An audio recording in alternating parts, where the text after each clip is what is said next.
अब पाकिस्तान, सऊदी अरब के रियाद में रविवार को वर्ल्ड इकोनॉमिक फोरम की बैठक हुई। पाकिस्तान भी इस बैठक में शामिल होने के लिए पहुंचा। इस बैठक से अलग पाकिस्तान के प्रधानमंत्री शहबाज शरीफ आईएमएफ की जो चीफ थी क्रिस्टलिना जॉर्जिवा, उनसे मिले और कहा कि हमको मदद की जरूरत है, लोन दे दीजिए।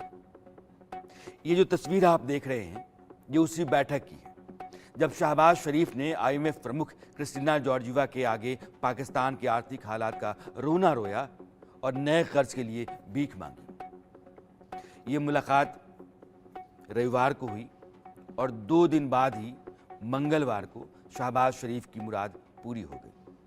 शहबाज शरीफ ने पिछले साल आईएमएफ से लिए 3 अरब अमेरिकी डॉलर कर्ज के लिए शुक्रिया अदा किया और एक नए कर्ज की मांग की थी।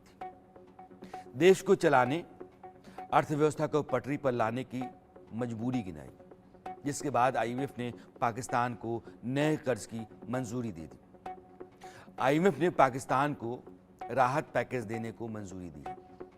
इसके तहत उसे 1.1 अरब अमेरिकी डॉलर मिलेंगे। पाकिस्तान को आर्थिक मदद का फैसला आईएमएफ के कार्यकारी बोर्ड ने लिया है। आईएमएफ की अतिरिक्त बॉडी है एसबीए, जो पाकिस्तान में आर्थिक सुधार के लिए कार्यक्रम चला रही है। पाकिस्तान को मिला ताजा कर्ज इसी कार्यक्रम का हिस्सा है। इस नए कर्ज के साथ एसबीए पाकिस्तान को अब तक लगभग 3 अरब अमेरिकी डॉलर का कर्ज दे चुका है और मजेदार बात यह है कि उस देश का प्रधानमंत्री कह रहा है कि 3 अरब डॉलर और दे दीजिए। पाकिस्तान दुनिया के आगे गिड़गिड़ा रहा है। देश चलाने के लिए, खाने पीने के लिए कर्ज की भीख मांग रहा है। उसके अपने ही घर में पाकिस्तान की भीख मांगने को लेकर तुक्का फसीहत हो रही है।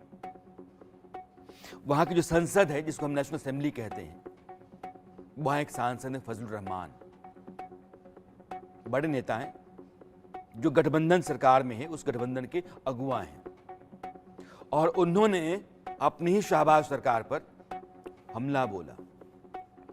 मौलाना फजलुर रहमान डीजल के नाम से भी फेमस है, मौलाना डीजल वो कहते हैं। जमीयत उलेमा इस्लाम फजल पार्टी के प्रमुख हैं। उन्होंने शहबाज सरकार को घेरा और कहा कि भारत के सुपर पावर बनने और पाकिस्तान के दिवालियापन से बचने के लिए क्या किया जाए। एक देश है जो सुपर पावर बन रहा है और एक हम हैं जो कटोरा लेकर कहीं भी खड़ा हो जाते हैं। फजलुर रहमान ने पाकिस्तानी संसद में क्या कहा, यह मैं आपको सुनाता हूं। उन्होंने कहा कि हम एक दिन में ही आजाद हुए। 15 अगस्त 1947 को सुबह 8 बजे दिल्ली में लॉर्ड माउंटबेटन ने इंडिया के गवर्नर जनरल का हल्फ उठाया और कराची में कायद आजम मोहम्मद अली जिन्ना ने हल्फ उठाया। एक ही दिन हम आजाद हुए। आज वो यानी कि भारत दुनिया का सुपर पावर बनने का ख्वाब देख रहा है और आज हम दिवालियापन से बचने के लिए भीख मांग रहे हैं कि डिफॉल्टर ना हो जाए। ये हालात हैं पाकिस्तान के। वहां की गलियों में, कूचों में, उनकी बात छोड़िए, संसद तक में भारत के महाशक्ति बनने की गूंज है और पाकिस्तान गर्त में जा रहा है। लोग इसकी चर्चा करते हैं। फजलुर रहमान ने भारत के सुपर पावर बनने का हवाला तो दिया ही, पाकिस्तानी सेना पर भी भड़ास निकाली। बहुमत में होने के बाद भी पीटीआई की सरकार ना बनने देना। पीटीआई का मतलब इमरान खान की पार्टी। पाकिस्तान आम चुनाव में धांधली तक के आरोप उन्होंने लगाए कि यह जो इमरान खान की पार्टी सरकार नहीं बना सकी, उसको सीटें नहीं आ सकी और जुगाड़ की एक सरकार बन गई। अगर पाकिस्तान में कोई बंदोबस्त कर सकता है, जुगाड़ की सरकार बना करके चला सकता है, तो फौज है यहाँ की और उसी के चलते इमरान खान जेल में है, उनकी पार्टी सत्ता से बाहर है, वरना उसको बहुमत मिल गया था। आपको याद होगा कि इस बार इमरान खान की पार्टी को रद्द कर दिया गया था, तो उनकी पार्टी के जितने भी उम्मीदवार थे इंडिपेंडेंट कैंडिडेट के तौर पर उतरे थे और वो अपने आप में बहुमत के बहुत पास थे। 100 के आसपास उनकी संख्या थी। पाकिस्तान की चीन से दोस्ती जग जाहिर है, लेकिन ये दोस्ताना कितना जिगरी है और कितना दिखावे का, ये समझाने के लिए पहले आपको ये समझना होगा कि चीन ने अपने दोस्त पाकिस्तान को कर्ज के तले पूरी तरीके से कैसे दबा रखा है। क्योंकि पाकिस्तान की कर्ज की बात चल रही है, तो मैं आपको 2 तस्वीरें दिखा रहा हूँ। एक IMF जिसने पहले से $3 अरब दे रखे हैं और पाकिस्तान वहाँ फिर मांग रहा है, और एक चीन है जो पाकिस्तान को देता है और फिर अपने फायदे वहाँ निकालता है। एक कर्ज चुकता नहीं कि दूसरा कर्ज, फिर तीसरा, चौथा, और कर्ज के साथ ही ब्याज का बोझ। चीन ने कई देशों को कर्ज दे रखा है, लेकिन सबसे ज्यादा पाकिस्तान को दिया है। पाकिस्तान ने चीन को $26.6 अरब का भारी भरकम लोन दे रखा है। इस कर्ज को चुकाने में वो दिवालिया होने के कगार तक पहुंच गया है। पाकिस्तान कर्ज उतारने के लिए दुनिया भर में कर्ज की भीख मांग रहा है, यहां तक कि उसका विदेशी मुद्रा भंडार खाली हो गया है। इसी 19 अप्रैल को पाकिस्तान का कुल विदेशी मुद्रा भंडार सिर्फ और सिर्फ $8 अरब रह गया है। हिंदुस्तान का $650 अरब है और पाकिस्तान का फॉरेक्स रिजर्व $8 अरब है। आप सोचिए कि पैसा ही नहीं है तो आप दुनिया से कोई माल खरीद ही नहीं सकते हैं, घर नहीं चलेगा। इससे 3 गुना अधिक वो चीन से कर्ज लिए हुए अपने फॉरेक्स रिजर्व से। IMF से लिया हुआ जो लोन है वो तो अलग है। पाकिस्तान ने अर्थव्यवस्था सुधारने के लिए जो लोन लिया था, अब हालत ये है कि कर्ज लौटाना तो छोड़िए, उसके लिए ब्याज तक चुकाना मुश्किल हो रहा है और पाकिस्तान एक ट्रैप में फंसा हुआ है, हाहाकार मचा हुआ है। महंगाई के तले लोग करा रहे हैं। जीने के लिए जो जरूरी चीजें हैं उनके दाम आसमान पर हैं। 2 रोटी तक के लिए लड़ना झगड़ना पड़ रहा है, संघर्ष करना पड़ता है। सामान के दाम आग लगी हुई है, लोग खरीदें तो कैसे? अनाज, पेट्रोल, इनको खरीदने के पैसे नहीं है। IMF पाकिस्तान को पहले ही 2 बेल आउट पैकेज दे चुका है। पिछले साल जुलाई महीने में $1.2 अरब की शुरुआती किस्त, उसके बाद इस साल जनवरी की शुरुआत में दूसरी किस्त $70 करोड़ की, और अब तीसरी $1.1 अरब की, कुल मिलाकर के $3 अरब। पिछली 2 किस्तों के बाद भी पाकिस्तान की अर्थव्यवस्था नहीं सुधरी और चरमराती चली गई। महंगाई इतनी कि लोगों को खाने पीने के लाले पड़े रहे।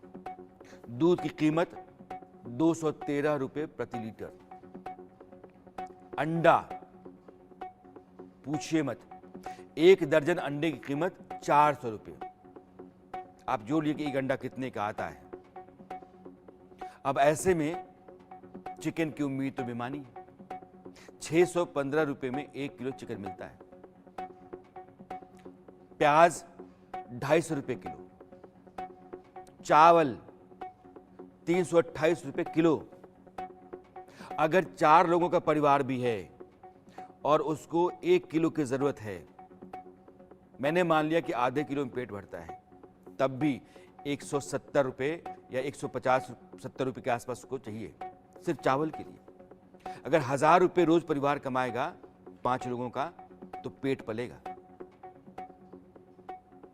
ये स्थिति पाकिस्तान की है। अनाज पानी लोग नहीं जुटा पा रहे। 273 रुपए किलो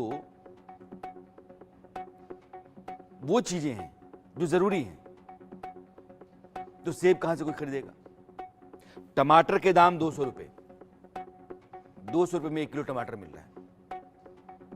यानी कि पाकिस्तान में एक आम आदमी का जीना मुहाल है। देश कर्ज में लगातार डूबता चला जा रहा है। जो कर्ज उसने ले रखा है उस कर्ज का ब्याज वो चुकाने की हालत में नहीं है।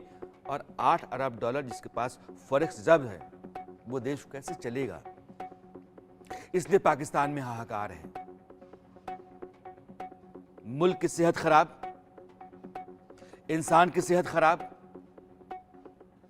माली हालत खराब, अमन चैन के लिहाज से हालात बुरे, चौतरफा घिरा हुआ है पाकिस्तान।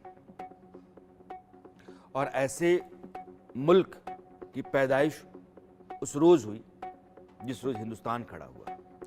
दोनों साथ चले और आज हिंदुस्तान दुनिया की 5वीं सबसे मजबूत अर्थव्यवस्था है और माना जा रहा है कि अगले आने वाले कुछ वर्षों में वो 3री सबसे ताकतवर अर्थव्यवस्था हो सकता है। चांद पर हिंदुस्तान के अभियान है। 100 से ज्यादा सैटेलाइट एक बार में ले जाकर के उनको ऑर्बिट में प्लेस करने की ताकत है। दुनिया के मंचों पर उसकी अपनी बुलंदी है। इसलिए कि हिंदुस्तान के लोगों ने अमन के साथ अपने मुल्क को आगे बढ़ाने और तरक्की के रास्ते पर ले जाने के लिए हर मुमकिन कोशिश की। पाकिस्तान में लूट, खसोट, अव्यवस्था, यही उसका सिलसिला रहा और फौज ने कभी वहां हुकूमतों को स्थिर नहीं रहने दिया। एक चुनी हुई सरकार 5 साल पूरा नहीं कर पाई। यह पाकिस्तान की सच्चाई है। इसलिए पाकिस्तान जिन हालात में है, उन हालात का कसूरवार उसकी वो नींव है जो आज़ादी के वक्त रखी गई। और हिंदुस्तान अगर बुलंद देश है तो उसका कारण भी वही नींव है जो आज़ादी के वक्त रखी गई। अरसत में आज इतना ही। मेरी आपकी मुलाकात कल फिर होती है। तब तक दीजिए विदा। नमस्कार। वो आधा हिस्सा